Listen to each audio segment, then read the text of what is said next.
Just like many of you, my parents are my biggest fans. And anytime my mom asks me to build something, I'm like, definitely, what would you want me to build? So she asked me to build a table. In fact, this will be the third table. Now, if by chance you hadn't seen the other two tables, I'll put a link to those in the description, so make sure you check those out. Now, I'm going to try and make this table a little bit different, because my plan is not to use any fasteners and to make it completely out of plywood. Now, I just recently built a desk for my son, and I used birch plywood for his project, and so I had a bunch of this plywood left over, so that's what we're going to use.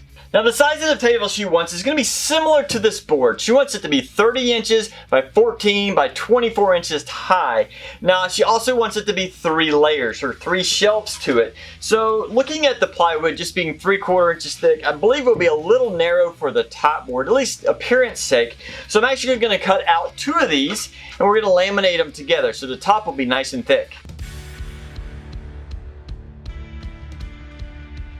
Now that I have these 2 pieces cut out, you'll notice that they are not even close to being the same length. That's okay. The actual dimensions of the table are actually smaller than the smallest piece here.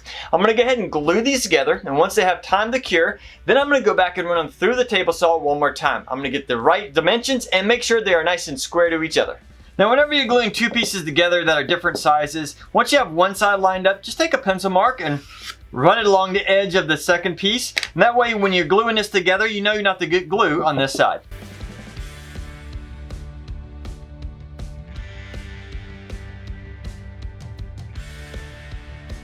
If you've ever used concrete as a clamping mechanism, please let me know in the comments, because sometimes you gotta use what you got, and this is what I had on hand.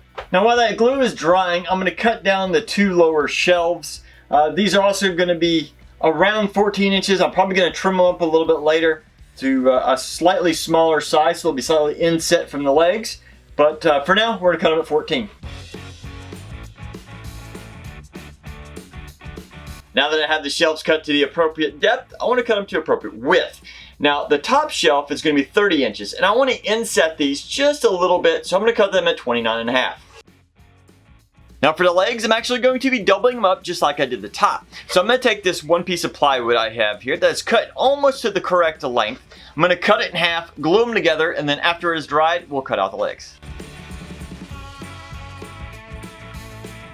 Now, I've given the top some time to dry, but I need to square up the edges. So on this opposite side here, I went along it with a chisel, just removing any glue squeeze out and trying to get it as flat as possible. I'm going to use this against the fence, and then we're going to trim off probably about 1/4 inch or so off the other side. Then we're going to flip it all over and make sure we get a nice clean cut for the exact depth. Now, the piece I glued together for the legs I need to trim out, but we have a bunch of glue squeeze out all the way around, with the exception of this one side here. I was very fortunate. One of my pieces was slightly wider than the other, so the glue squeeze out is kind of on top of this ledge here and not actually over the side. So I'm actually going to put this up against the fence, and that'll allow me to make one trim cut across here to get rid of all this glue, and then I'll start cutting out the legs. Each of the legs are going to be roughly 1.5 inches wide. Now, I almost forgot, before I cut out the legs individually, it'll be wiser for me to actually trim up both of the ends, get all the glue squeezed out. That way I know all the legs are nice and even, at least lengthwise.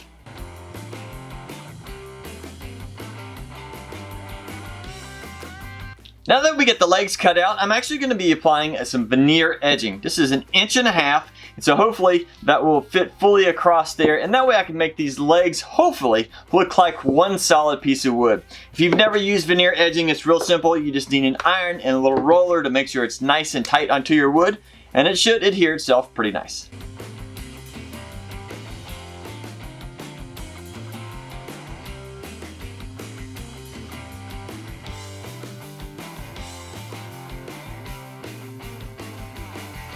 And now that I have all the materials out, I'm going to go ahead and do the edge banding on the top shelf, but I'm not going to do it on the middle and bottom shelf yet because I still got a little bit of cutting to go on there. Now it's almost time for me to put together the shelves onto the legs, but I don't want to just have butt joints of them going up to it. I mean, I could always use pocket screws, but I don't want to do that either. I'm going to try and put this together without any fasteners. Now, to do that, I am going to have to trim off a little bit of each of these corners because I actually want to create an inset or a little dado in these legs. But not just a standard dado. Standard dado would probably be just straight across here. I do not want to do that. I actually want to take the legs, turn them at a 45-degree angle, and have a dado going this way. Now to do that, I made a little bit of a jig here, a real simple one, and I might make a video of this in the future, just depends on how much interest I get in it, but this will allow me to make a dado going across the corners. Now if you notice here, I do have a little tear out, but that's okay, this will be covered by the shelf. Now that we have the legs done, we need to trim out each of the lower shelves. We need to come in a little bit on each side and then angle it over so it matches the legs. Now to make these cuts in the corners, I'm going to start this off with a bandsaw so I know that all the distances from the outsides are going to be uniform. If by chance you don't have a bandsaw, you can use a jigsaw to do this, but you have to be a lot more careful.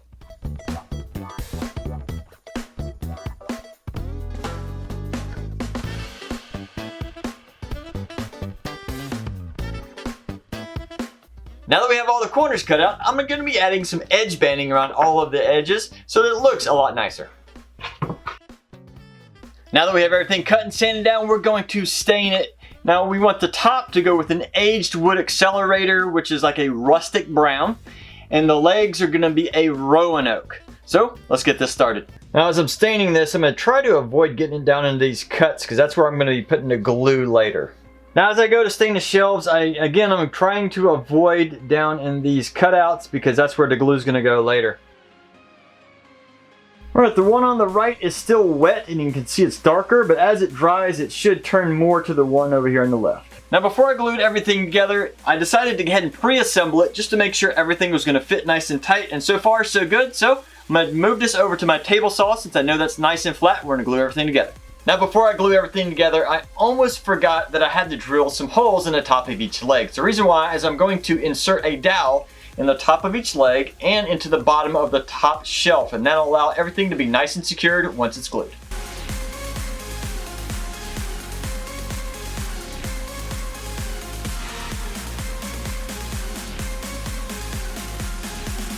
Now I'm going to be using some dark wood glue in case I have any squeeze out on these shelves. That way it should just blend right in. Sometimes using one of these is good, and sometimes you just need your finger. Now once I got this glued up, I wanted to clamp it up, but unfortunately it is wider than most of my clamps. Actually, in fact, almost all of my clamps. I did have some 2-foot clamps here that I was able to do depth-wise, so it's secured there. And then my wife happened to remind me, hey, wait a minute, don't I have, I believe it's called a strap clamp? And so normally these are good for like picture frames or things like that, but this seems to work great. We have it strapped all the way around and it seems to have it nice and secured.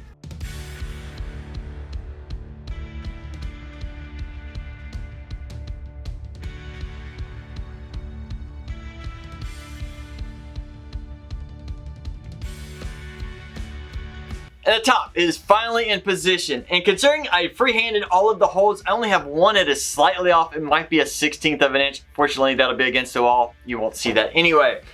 But overall, I am very impressed on how it has come together. Unfortunately, there's not an easy way to clamp this down. I'm probably going to put a little bit of weight in the corners to help, but we're going to rely on those dowels that are down in the legs and up in the top of this to provide most of that strength. Now I've given this glue plenty of time to dry, and I'm going to go back over it with some polyurethane to make sure it's nice and sealed. Now just a reminder, if you do use polyurethane, in between your first and your second coat, it's always good to take some 400 grit sandpaper and lightly go over your entire piece. Otherwise it's going to feel almost like sandpaper because of all of the raised grain. There we have it. It is finally finished. Now, there are a few things I learned from this. I want to make sure that you can learn as well, as whenever you're doing any kind of custom joinery that is very satisfying once it is done. In the process of doing it, it can be a pain in the rear end. And this was definitely a challenge like that in the process of building this. But overall, now that it's complete, I am super happy with this. Love the edge banding and how it makes everything just look seamless. And overall, it was a definite success. I hope you can get out and try something similar to this. So get out in your shop and have fun building. Pieces of this.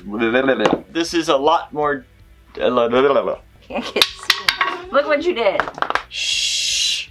Trying to record. Ow, quit it. Of an inch off. I'm quite compressed. Compressed? Of an inch. I am quite I said compressed again.